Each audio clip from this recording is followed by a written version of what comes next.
Un dels perills més grans que ens podem trobar a la muntanya són les allaus. Aquesta massa de neu que es precipita pel vessant d'una muntanya pot tenir dimensions molt variables i representa un risc tant per a les persones com per les poblacions.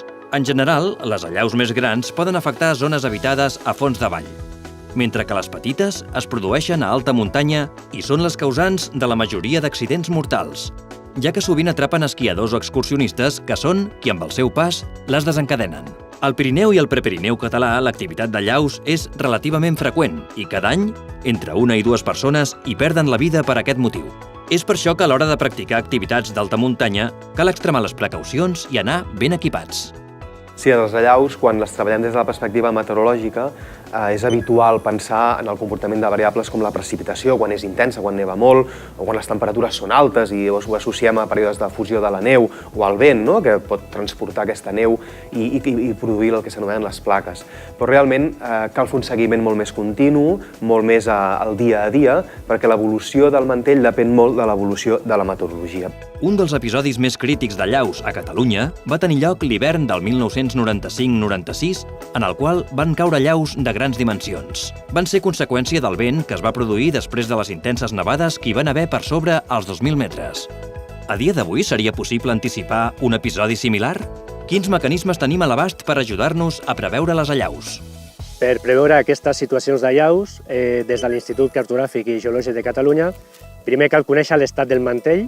Per això es fan uns sondejos, uns perfils estratigràfics, per conèixer les característiques físico-mecàniques del mantell.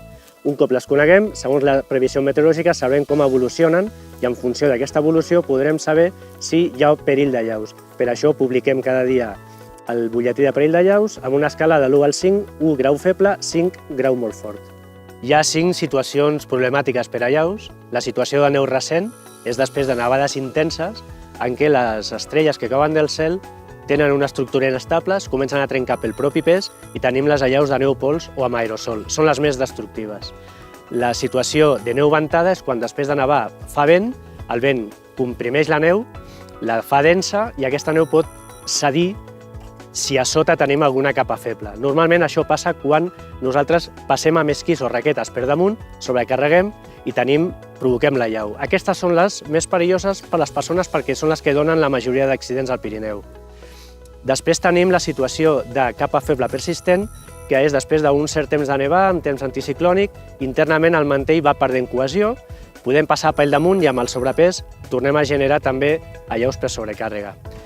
Quan tenim situacions de calor, tenim la situació de neu humida, comença a formar-se aigua líquida en el mantell degut a la calor o a la pluja, aquesta aigua líquida funciona com a lubricant i tenim les colades de neu humida. Finalment tenim les allaus de lliscament basal, que és quan aquesta aigua líquida ja arriba fins al terra i tenim allaus que involucren tot el gruix del mantell i lliscant per damunt del terra. El terreny més propens a les allaus és aquell terreny a partir de 25-28 graus d'inclinació. Respecte a les orientacions, la majoria d'accidents per allau tenen lloc en orientacions entre nord i est, és a dir, nord-est. De cara a la primavera, les orientacions més perilloses són les assolellades a partir de migdia, que és quan són més favorables per les allaus de fusió. Més enllà dels avenços tècnics, la millor prevenció per a les allaus sempre serà extremar la precaució quan es va a la muntanya. Així doncs, abans de fer una sortida a la neu, caldrà preparar-la bé i conèixer el recorregut. Està informat a través del butlletí de perill d'allaus que diàriament emet l'Institut Cartogràfic i Geològic de Catalunya i de la previsió meteorològica del Meteocat. Anar ben equipat, portar el material de seguretat format pel detector de víctimes d'allaus, la pala i la sonda, i saber-lo utilitzar correctament. Per més informació sobre com preparar una sortida en espais amb risc d'allaus, podeu consultar el decàleg de mesures de seguretat i bons hàbits per usuaris de la muntanya i el web de Protecció Civil. Practicar esports de neu és una activitat molt atractiva i saludable, però és molt important ser conscients dels perills que comporta i extremar la precaució per, d'aquesta manera, gaudir-ne amb les màximes garanties de seguretat.